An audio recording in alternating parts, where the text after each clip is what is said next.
暗闇の中で빛을 찾아서 una chispa en la profundidad.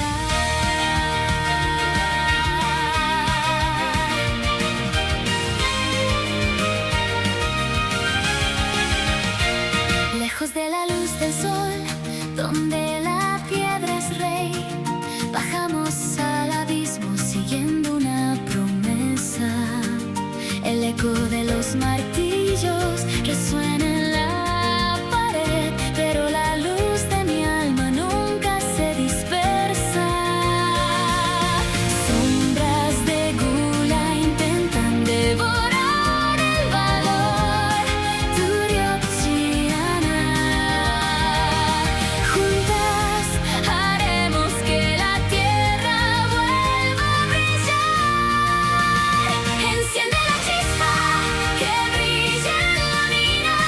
Moeru Kokoro marca el destino. Bajo el peso del mundo no voy a ceder. Mi fuego rojo es el amanecer. Urihamke, con furia y lealtad nacimos del fuego. Este video es patrocinado por Marcos Saiz Sedano. Capítulo 11. El vínculo de almas y el muro de escudos. 1. El espejo de Akiko. Setsuna observaba la escena desde la retaguardia momentánea, sus ojos plateados analizando el flujo de maná. El jabalí gigante de fuego y la niña envuelta en aura azul no eran dos entidades separadas. Sus energías circulaban en un bucle perfecto. «Se han vinculado», susurró Setsuna, atónita. El exceso de maná de la gema forzó el pacto de alma. Ino ya no es una mascota, es una extensión de la voluntad de Luna. Por un segundo, la silueta de Luna se superpuso con la memoria de Akiko. La postura, la ferocidad en la mirada, el fuego que no quemaba a los aliados, pero incineraba a los enemigos. «Te tomó 30 años dominar ese estado, Akiko», pensó Setsuna, con una mezcla de orgullo y dolor.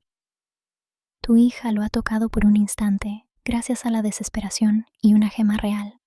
Es un milagro y una advertencia de lo fuerte que será». 2.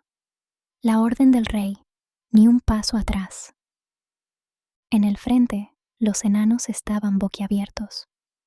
Ver a una bestia sagrada de fuego barriendo a los demonios encendió algo en su sangre que el miedo había apagado. El rey Thorin, viendo la oportunidad, levantó su martillo rompemontañas hacia el techo de la caverna. «¿Lo veis?», bramó el rey, su voz amplificada por la magia. «Una niña extranjera y un jabalí están sosteniendo la línea. ¿Vais a dejar que una cachorra pelee vuestras guerras?». El grito de los soldados fue visceral. La vergüenza de haber retrocedido se transformó en una furia berserker. «Por Khaz-Huldar, por la pequeña». La marea de hierro, que antes huía, dio media vuelta. Miles de enanos cargaron de nuevo, chocando contra los demonios con una violencia renovada. Traya, en medio del caos, usaba su martillo para aplastar las piernas de los monstruos que intentaban flanquear a Luna.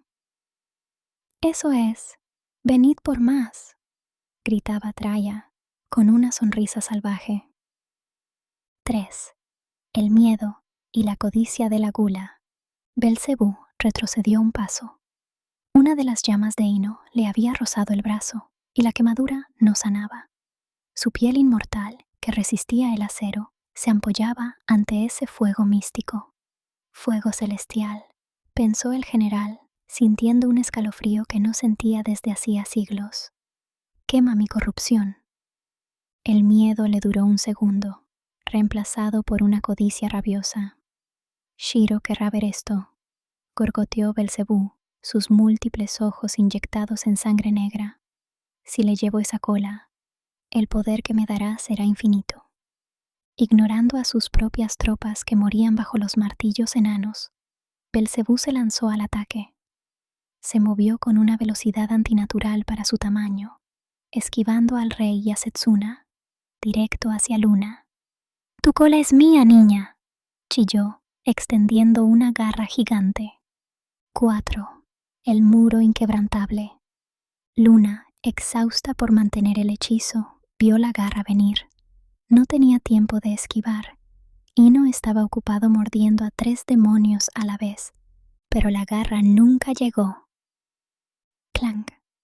Setsuna apareció en un borrón de velocidad, bloqueando la garra con sus abanicos de acero reforzados con viento. Sus pies se hundieron en el suelo de metal por la fuerza del impacto, pero no cedió. «No la tocarás», gruñó la Kitsune. Casi al mismo tiempo, el rey Thorin golpeó el costado de Belcebú con tal fuerza que se escuchó el crujido de costillas demoníacas. Y no fueron solo ellos. Traya saltó desde una caja de suministros y golpeó la mano del general con su martillo. Detrás de ellos, una docena de soldados de élite formaron un muro de escudos impenetrable alrededor de Luna. Belcebú se encontró rodeado, golpeado y superado por una coordinación perfecta entre razas. «Malditos insectos de piedra», aulló el general, retrocediendo hacia la oscuridad del túnel. 5. El límite. En ese momento de victoria, la luz azul alrededor de Luna parpadeó y se apagó. El megaíno rugió una última vez y, en una explosión de humo, volvió a ser el pequeño jabato, cayendo al suelo roncando, totalmente dormido. Luna sintió que el mundo le daba vueltas. Sus piernas cedieron y cayó hacia atrás, pero Traya la atrapó antes de que tocara el suelo. «Te tengo, loca», dijo la enana, jadeando pero sonriendo. «Te tengo». El nivel 8 estaba asegurado.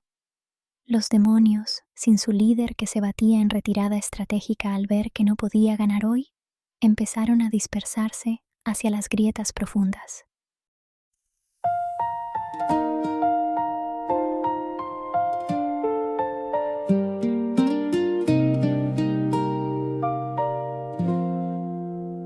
El viento nos acaricia otra vez.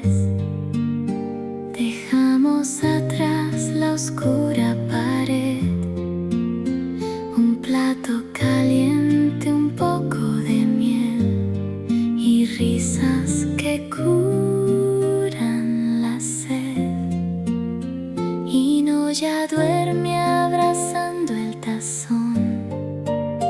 Traya descansa por fin su rincón.